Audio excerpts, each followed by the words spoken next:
Hey, what's up, guys? It's 50 Fox TV here, and okay, guys. So Koei Tecmo just gave us some updates from what I've been hearing on Twitter and from the gaming community regarding the development of Dead or Alive 7 and how it may possibly be released somewhere in the late 2020s, which means possibly a couple of years or sooner. If that's the case, though, if that's the case, I just want to dive into what I want to see from the franchise going forward, like improvement on storyline, and hopefully we get to see tag team battle again, which is very disappointing we didn't get to experience like in Dead or Alive 6, but hopefully we get to relive in Dead or Alive 7, because there's just so many different features, even going down to stages, going down to very detailed character models, which is what made the franchise very special in the first place.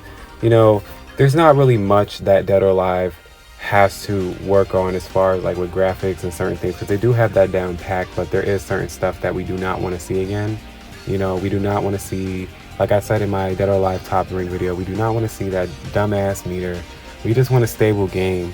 That's what made Dead or Alive different in the first place, was just stable gameplay. It was like the rock paper scissors gameplay where it's a possibility for anybody to win a match with any favorite character that they want, with the right kind of practice and training, and it does work, and Dead or Alive is not impossible. So it's just like, it was one of those games that you can pick up, and it was stunning, aesthetically pleasing.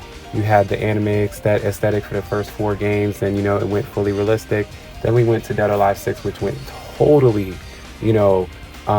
characteristic, and the models, like I said, with blending realism and blending 3D models and reality together. You have to blend it the right way. Dead or Alive 5 had that down packed all the way, and I hope they just improve on a lot of things, because it's it's a lot that they can work with. And knowing that the creator had recently passed away, which I am very sorry about that, which I have dropped a little tribute video as well to Itagaki, and I really do feel bad, because it's just like, it would have been so amazing to have him a part of development for this game. But now that we have a chance to relive his legacy and hopefully get a Dead or Alive 7, I'm really hoping for the best. I really want the best for this series, and it would just be a very, very amazing and generous thing that a gaming development company can do for such one of the biggest fighting games ever, in my opinion, because I would put Dead or Alive on a top 5, and we can argue about that all day. But out of all the 3D fighting games in general, I would have to, just due to the simple fact that it stood that way for so long alongside Tekken and Virtua Fighter and all the other fighting games. Dead or Alive at least was keeping up, and Dead or Alive actually helped franchises when their franchises were dying. So it would be so wrong to just let this series go out sad. So guys, I'm really just hoping that we really see something in the next few years or in the next year, because this is actually amazing news right here. I actually feel like this is going to be the right step in the right direction, like I said before, and this is probably the best news to be hearing, because it's just, when they talk about how they want to let a franchise die, we can never let that down. It makes you know what I'm saying?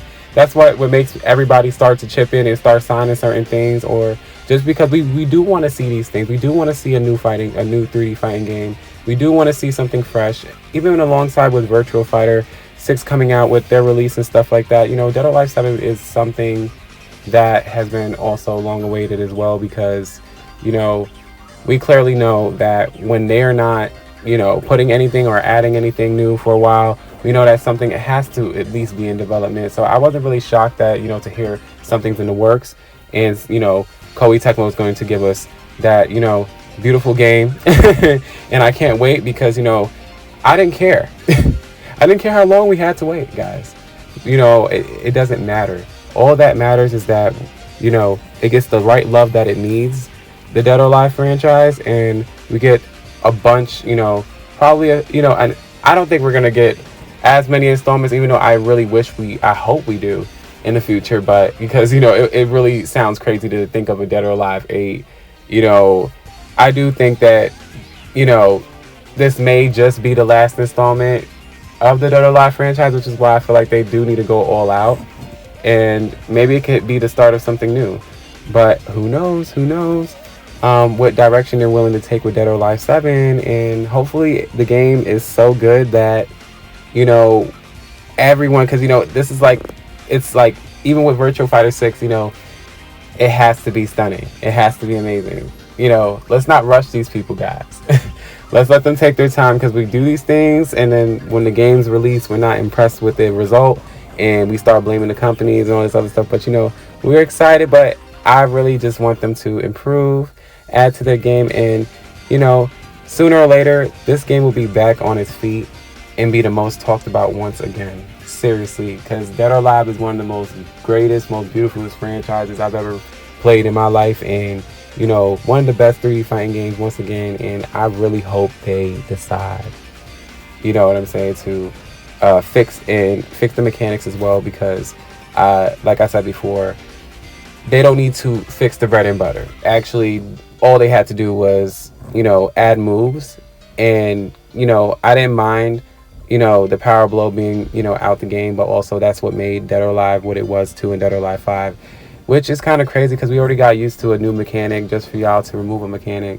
I just think that they should add from Dead or Alive 5, like I said previously, and just build on it from then on, instead of building on 6, which I don't know if they, like, can go back into those things and, like, upgrade them or do them the right way and stuff like that, because I'm not really so into game development and stuff like that. But what I do know is that if they were to build up from Dead or Alive 5 going up, that would be so super amazing, because, you know, Dead or Alive 4 and, you know, any Dead or Alive before that was pretty much Itagaki's work. So, you know, but, you know, that's pretty much my, you know, what I have to say though, guys, on what I feel like, you know, Dead or Alive 7 being in development. And at the end of the day, guys, this is probably one of the most best announcements I've heard all day. Just when you think, you know, stuff isn't going to get better, let's hope that 2026 and going forward is nothing but surprises with the gaming community, and especially the fighting game community. So, guys, I hope you loved this video. Don't forget to like, subscribe, share. Don't forget to click that notification bell so you guys can be notified every time that I upload. And deuces.